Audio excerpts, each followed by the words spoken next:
Halo, selamat malam, Kak Siti.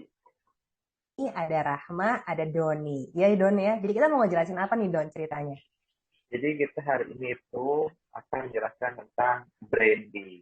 Nah, Branding. Jadi pentingnya branding tuh apa? Nanti kita akan jelasin di sini ya Don ya, kayak gitu. ya betul. Oke Kak, sebelum Nah, kita memulai ini, aku udah punya pantun gitu ya. wih, keren sekali Bapak Doni. Coba dong dikasih tahu pantunnya apa? Pergi ke lapangan berburu kunang-kunang. Beli belimbing, beli Cakep. panci. Jika Wih, kamu ingin dikenang, branding, branding, branding wow. adalah kuncinya. Wah, luar biasa. Jadi dari pantunnya aja sudah menjelaskan ya untuk pentingnya branding. Jika kamu ingin dikenang, branding, branding, branding adalah kuncinya. Wih, keren banget nih, Don, untuk pantunnya. Sekarang kita lanjut kali ya untuk Ya, ke poin-poinnya. Nah, untuk brand management ini, pertama yang kita bahas itu adalah peran IMC dalam membangun merek. IMC itu apa, Don? IMC itu adalah Integrated Marketing Communication yang meliputi ada PR, yaitu public relation, lalu juga ada advertising, ada direct marketing communication, ada sales promotion, lalu juga ada selling, personal selling, ada sponsorship, packaging, dan yang terakhir ada exhibition and trade show. Kira-kira kalau untuk Doni sendiri, udah familiar belum sih sama yang tadi disebutin, atau mungkin memang ada yang kurang? mungkin beberapa ya Kak, seperti self promotion, tapi untuk hal ini sih belum banget gitu. Mungkin kita bisa belajar Oke, bareng. oke, oke. Next. Siap, siap, siap. Nanti kalau aku kurang, boleh next. Kalau aku kurang, Doni juga boleh tambahin ya. Nah, yang pertama itu public relation. Public relation tuh apa sih? Kalau untuk pengertiannya sendiri, yaitu adalah upaya terencana dan berkelanjutan untuk membangun dan memelihara niat baik dan saling pengertian antara organisasi dan publiknya. Jadi, biasanya kalau untuk di setiap perusahaan-perusahaan itu pasti ada public relation-nya. Nah, yang fungsinya itu adalah untuk memelihara niat baik dan saling pengertian antara organisasi dan publiknya. Coba next. Nah, di sini tuh yang public relation, komponen-komponen public relation tuh apa aja? Yang pertama itu ada communication, baik secara langsung atau tidak langsung. Lalu public relation juga bisa berkaitan dengan sales, ada promosi, lalu untuk medianya juga ada web, ada majalah, lalu ada berita, lalu campaign itu termasuk juga untuk dalam kategori public relation. Lalu di sini ada exposure, target, opinion, industri, PR, community, corporate information. Nah, kalau untuk dari Doni sendiri, kira-kira Doni kan kerjanya bergerak di bidang eh, alat-alat kesehatan dan kimia ya Doni, ya, kalau nggak salah. Ya, Nah, betul. biasanya yang sering digunain tuh untuk public relation untuk memperkenalkan produknya itu yang mana sih? Yang mana aja sih Don? Pertama sih via web ya, Kak. Jadi kita punya web Mungkin yang ada sendiri. di sini. Web, Wah, web. ya. Kemudian Ya, nanti benar. juga, Jadi dari web itu, ya di web itu ya memperkenalkan produk detail-detailnya gitu. Ada gambarnya juga biasanya. oke. Jadi si customer juga jelas ya jadinya Ya, kalau pengen cari tahu bisa langsung ke webnya. Oke, itu salah satu komponen public relation juga sih. Benar-benar benar. Karena memang untuk perusahaan zaman sekarang mana ada sih yang untuk nggak memiliki web untuk informasi yang diberikan seperti itu. betul. Oke, lanjut. Lalu kita lanjut ke advertising. Advertising ini yaitu kunci periklanan itu meliputi penentuan pesan terbaik di media massa yang paling tepat untuk menjangkau halayak sasaran yang teridentifikasi untuk mencapai tujuan yang telah ditetapkan. Nah, tujuan yang telah ditetapkan berarti itu adalah target perusahaannya itu sendiri. Nah, dengan cara advertising ini diharapkan untuk perusahaan itu pendapatannya akan meningkat dan masyarakat sendiri juga akan aware dari advertising yang diproduksi oleh perusahaan tersebut untuk memperkenalkan perusahaan itu ataupun memperkenalkan produknya itu sendiri.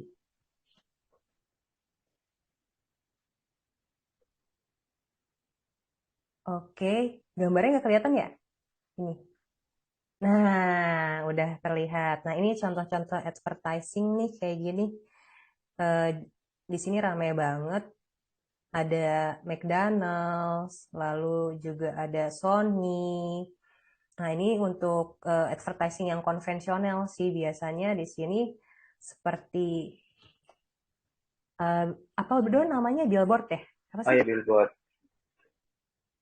Billboard ya kayak gitu.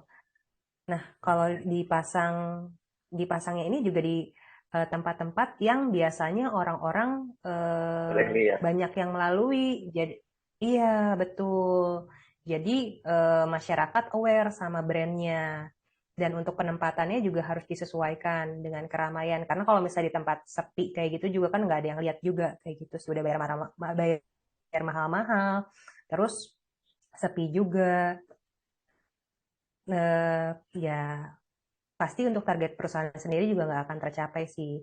Lalu lanjut kita ke sales promotion. Sales promotion itu adalah promosi penjualan. Merchandising dan titik penjualan bukanlah bidang pemasaran yang terpisah dari komunikasi. Jadi sebenarnya untuk promosi penjualan ini adalah eh, komponen-komponen yang ada di komunikasi, yaitu promosi penjualan, merchandising, terus titik penjualannya itu. Nah, untuk contohnya sales promotion tuh apa aja sih?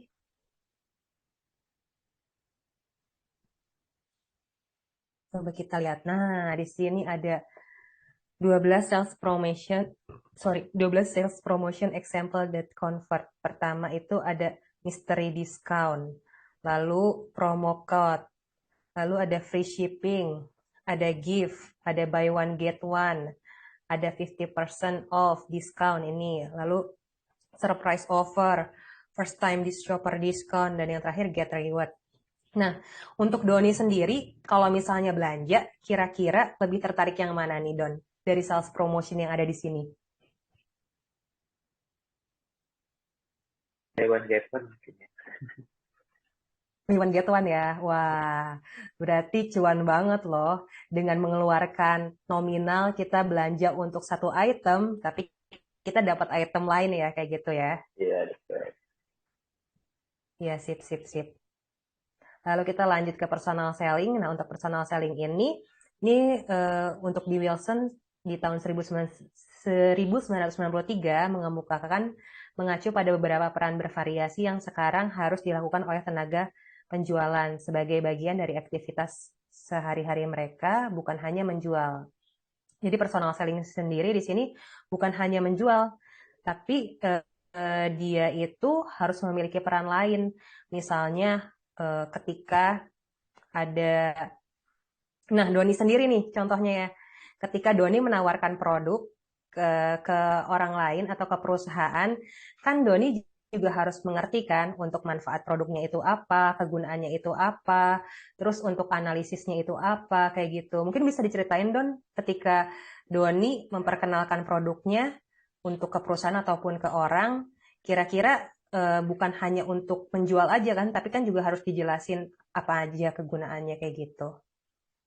Jadi kalau personal selling itu menurut saya bahwa kita itu harus memiliki knowledge yang lebih dulu ya, knowledge yang bisa dikatakan harus sempurna dulu gitu. Jadi ketika kita kita tuh tidak menjual saat itu, tapi kita hanya uh, lebih apa sih, mm, mengedukasi gitu kan, mengedukasi bahwa misalnya Wah, oke, oh iya produk kita itu misalnya kelebihannya ini, kemudian kekurangannya ini. Jadi ketika diskusi itu jadi memberikan gambaran bahwa oh iya produknya itu ternyata memang banyak manfaatnya sehingga itu menarik gitu untuk mereka.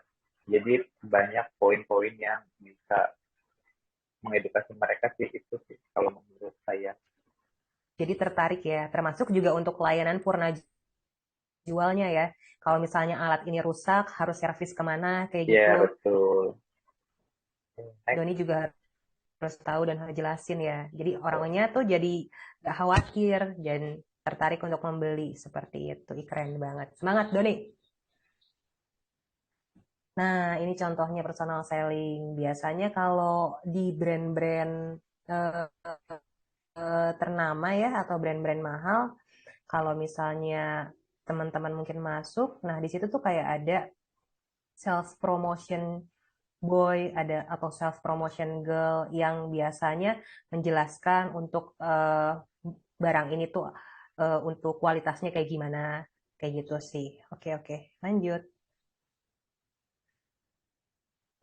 Nah, ini direct marketing communication. Direct marketing communication ini dalam bisnis modern, pemasaran langsung jauh lebih dari sekedar surat taktis atau selebaran dari pintu ke pintu untuk mendukung kampanye iklan. Jadi kalau dulu yang namanya direct marketing itu uh, biasanya berupa surat atau selebaran dari pintu ke pintu. Tapi untuk saat ini, untuk direct marketing communication ini bukan seperti itu lagi.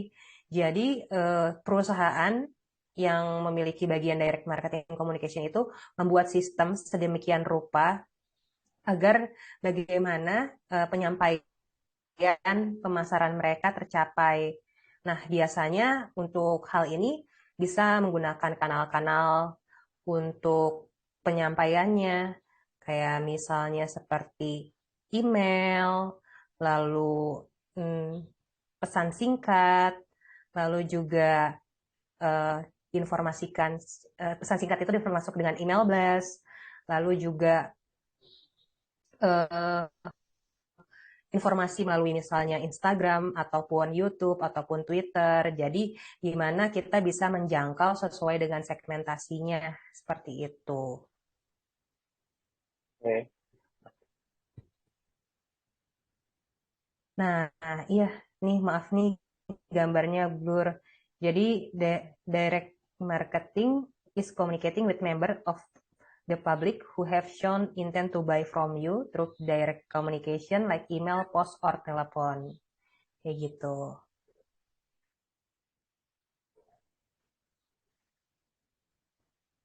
Yep.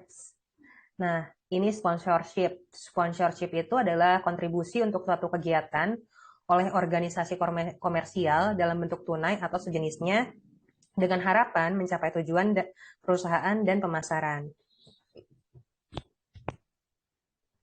Ya, contohnya itu kalau nanti, nah di sini nih sponsorship. Ayo, siapa yang suka nonton MotoGP? Di sini di Rossi sendiri di pakaiannya itu banyak sponsorshipnya ya, mulai dari Yamaha terus semakin di depan, lalu ada Bridgestone, ada Dynes, lalu di motornya juga ada sponsorship sponsorship ini. Ini salah satu bentuk contoh sponsorship.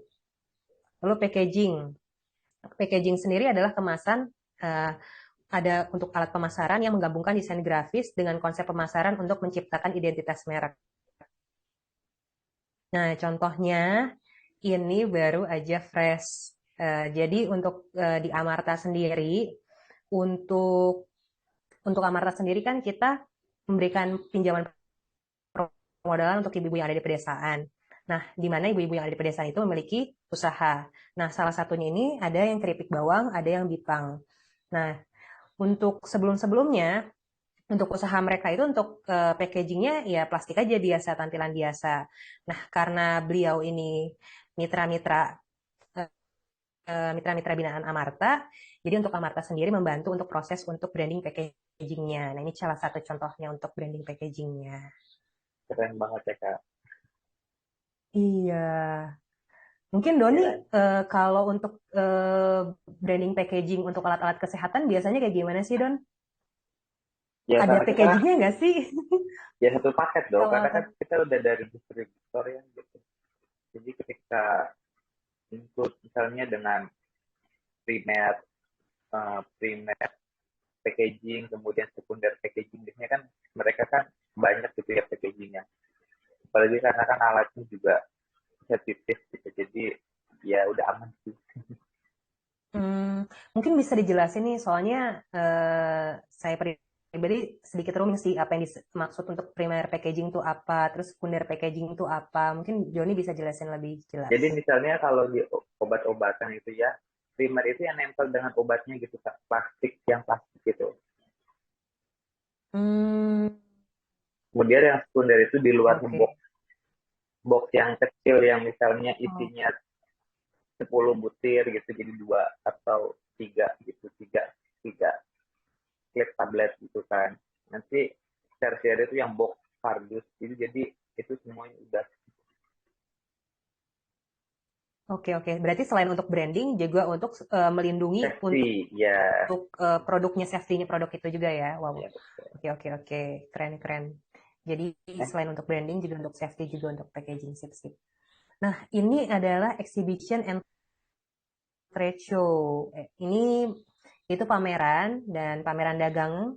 Kalau untuk trade show sendiri menyediakan biasanya wadah sementara bagi penjual suatu kategori produk untuk memamerkan dan mendemonstrasikan produknya kepada calon pembeli. Coba contohnya kayak gini. Nah, ini contohnya di teknologi. Biasanya kalau Indonesia tuh ada Indocomtech gitu ya. Terus kita juga ada eh, exhibition-exhibition untuk otomotif sendiri. Nah, kira-kira untuk pengalaman Doni sendiri ketika datang ke exhibition yang bikin menarik untuk membeli tuh yang eh, outletnya atau booth-nya yang kayak gimana sih, Don? hmm, dari alatnya alatnya itu yang jarang dilihat gitu. Jadi terlihat Oke, unik gitu ya unik jadinya ya ya. gitu kan. Jadi oh ini mah belum pernah lihat nih, datang gitu pelajarin gitu.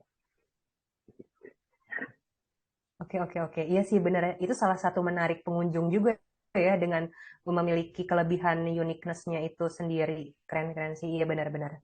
Karena kalau udah biasa-biasa aja, ya kita juga udah sering lihat juga kan. Nggak perlu ke Iya, exhibition juga. Benar-benar. Oke, oke, oke. Siap-siap. naik. Nah, yang terakhir ini adalah positioning. Positioning itu apa? Nah, nanti akan ada kelanjutannya yang diteruskan oleh Bapak Doni Arisandi. Ya, jadi positioning itu juga dapat diartikan sebagai kemampuan menempatkan produk berupa barang atau jasa untuk mendapatkan kepercayaan pelanggan. Nah, sebenarnya untuk positioning ini adalah salah satu bentuk komunikasi juga ya untuk mengkomunikasikan suatu brand. Gimana caranya untuk brand tersebut bisa mendapatkan kepercayaan di masyarakat. Nah, oke. Sekarang lanjut ke ekuitas merek. Silahkan Bapak Doni. Oke, terima kasih Kak. Nah, jadi selanjutnya itu adalah tentang ekuitas merek ya. Nah, kita bisa lihat nih ya, teman-teman, gitu kan, bahwa di gambar ini itu terdapat beberapa logo, beberapa gambar, beberapa visual ya dari perusahaan-perusahaan gitu ya. Nah, di mana Mm-mm. perusahaan-perusahaan ini mereka membranding diri mereka gitu kan. Contohnya itu misalnya kita lihat di jempol gitu ya. Di jempol itu ada orang tua gitu, backgroundnya merah dengan tulisan KFC gitu kan. Iya, iya Itu benar. sangat ini ya, apa namanya, sangat membekas gitu, bahwa oh, itu adalah produk kerajinan makanan. Kemudian selain itu juga ada tuh gitu kan, logo wanita kepala yang menggunakan mahkota gitu kan. Itu juga Iya, iya, logo iya. dari kopi kopi nomor satu gitu kan, dari Starbucks. Nah itu Dan mereka yang sendiri tuh kan, mungkin ada dan yang ya gimana gimana gimana? yang apa, yang kakak Yang tahu gitu. yang anak-anak anak Jakarta kelihatan keren Iya, dengan minum kopi dengan brand itu adalah iya, suatu misalnya adalah suatu kebanggaan misalnya dibandingkan dengan brand lain ya ya Don ya. betul. Jadi kekuatan merek itu emang luar biasa banget sih. Nah, jadi apa sih gitu kan, merek itu memiliki peran apa gitu. Jadi peran itu kepada konsumen itu kan, dia mengidentifikasi sumber dan mungkin konsumen untuk menuntut atas uh, kinerja dari suatu perusahaan. Nah, contohnya itu adalah jika memang perusahaan tersebut kita misalnya membeli di dua tempat yang berbeda, misalnya di Shopee dan kemudian di mall gitu kan. Nah, misalnya kalau dengan di Shopee dengan harga murah, kita tuh tidak bisa menuntut kualitas mereka tuh harus bagus gitu kan, karena kan harga dan kualitas itu berbanding lurus gitu ya. Tapi ketika kita misalnya beli di mall dengan mereka sudah men-sell harga mereka sedemikian rupa gitu kan. Nah itu kan kita menuntut ya bahwa produk yang kita peroleh itu harus memiliki kualitas yang baik, kualitas yang tinggi gitu kan. Dimana dengan harapannya bahwa dengan harga segitu kualitas yang kita dapat itu kan menjadi lebih baik gitu ya, yang bisa kita bawa pulang. Itu kemudian menyederhanakan pengambilan keputusan dan mengurangi resiko. Ya jadi semakin merek itu semakin bagus itu kan, jadi kepercayaan dari konsumen itu semakin tinggi gitu kan. Jadi mengambil kecepatan untuk membeli itu semakin uh, mudah gitu kan, dan mengurangi resiko untuk dia membeli produk lain. Nah kemudian untuk produsennya sendiri itu kan menjadi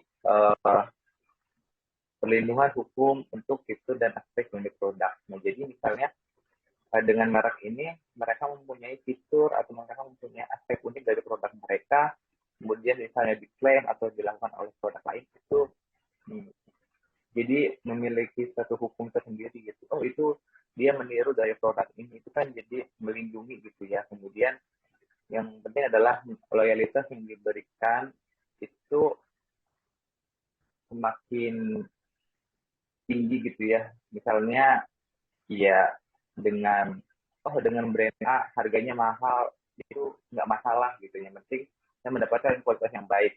Itu kan yang sekarang gitu, seperti iPhone atau iPhone lah ya bisa dikatakan, semakin dia mengeluarkan yang baru, Termasuk prestis ya. iya orang makin pengen beli gitu. Karena apa? Karena fitur-fitur atau brand mereka sudah sangat terkenal gitu ya, sudah terbukti gitu. Nah kemudian ruang lingkup dari merek itu apa sih gitu kan. Nah jadi ruang lingkupnya itu adalah kegiatan yang memberikan uh, kekuatan merek pada jasa dan produk gitu kan. Jadi yang membedakan antara produk kepada konsumen. Nah jadi misalnya tadi, kalau misalnya saya ingin memiliki HP yang murah tapi berkualitas, apa ya gitu kan. Tapi kalau misalnya saya ingin memiliki HP yang elegan, kemudian cozy yang terkenal gitu, itu apa ya gitu. Jadi setiap produk itu kan, di mana merek ini memberikan kekuatan kepada produknya. Produknya sama nih handphone, produknya sama nih gitu kan, tapi fiturnya kan beda. Misalnya ada yang baterainya panjang, ada yang fiturnya canggih tapi baterainya kecil gitu kan. Jadi memiliki, kembali lagi ke segmentasi masing-masing gitu kan. Jadi mereka mengeluarkan fitur tersebut, mereka memiliki segmentasi sendiri-sendiri. Contohnya misalnya untuk shampoo gitu kan, shampoo aja misalnya untuk rambut yang lembut biasanya kita pakai untuk Pantene gitu, atau misalnya untuk biasa mereka ingin yang berhijab gitu, jadi ketika pakai kerudung itu terasa adem gitu, kalau saya pakainya sunscreen. Wah, Jadi beda-beda gitu kan terkait dengan ruang lingkupnya. Kemudian menjelaskan produk tersebut. Jadi si produk ini kan dengan merek ini dia memiliki identitas. Contohnya aku beli sepatu polosan di pasaran gitu. Saya nggak tahu itu punya siapa, tapi ketika kita ke mall kemudian ada logonya itu tanda checklist atau Nike. Oh itu itu Nike gitu menentukan kan. harga juga ya. Oh harganya mahal gitu. Ya karena sudah memiliki merek gitu. Jadi identitasnya sudah, dengan identitas tersebut kualitasnya juga semakin terjamin kayak gitu. Kalau misalnya tidak ada identitas, kualitasnya bagaimana gitu kan dipertanyakan. Kemudian membantu konsumen mengatur pengetahuan tentang produk sehingga bisa mengambil keputusan pembelian.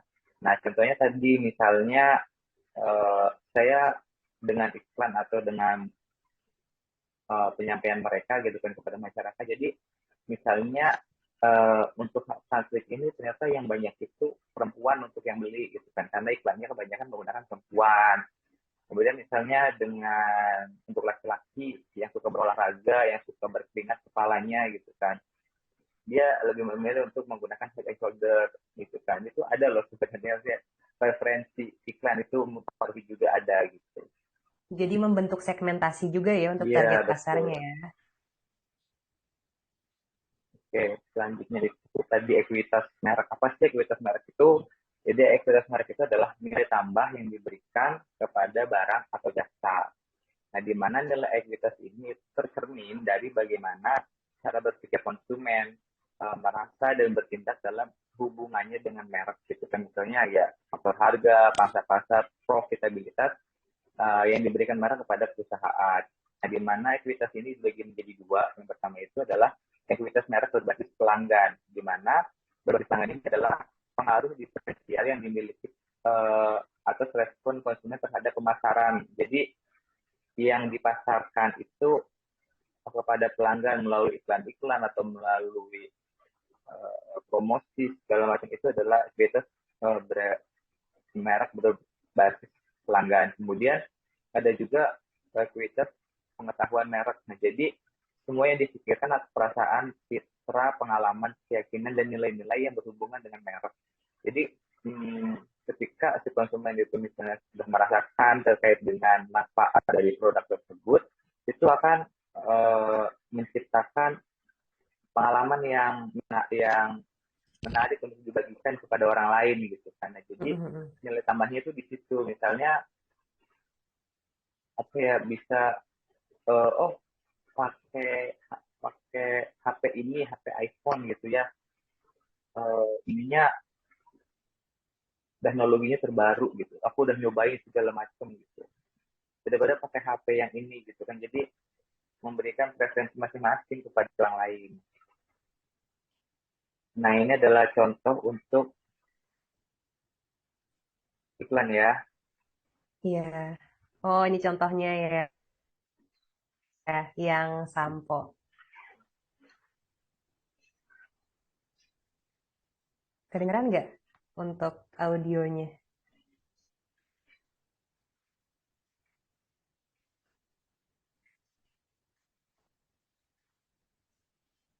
Oke.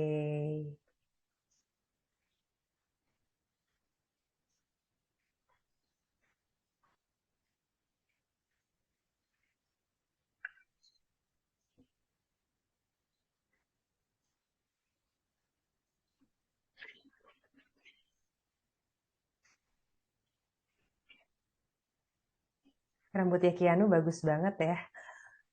Iri deh, dengki.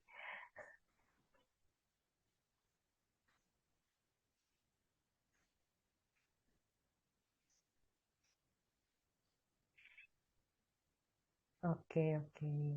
Oke, itu salah satu contohnya ya. Nah, Iya, jadi itu dalam Pantene ini tuh udah termasuk brand yang terkenal juga kan di dunia kan untuk ya kategori merek sampo. Oke, oke. betul. Nah, jadi Nah, ada penggerak-penggerak utama terkait dengan ekuitas merek gitu ya. Yang pertama itu pilihan awal untuk elemen atau identitas mereka, seperti logo, karakter, nama. Tadi kan ada yang menggunakan iklan, ada juga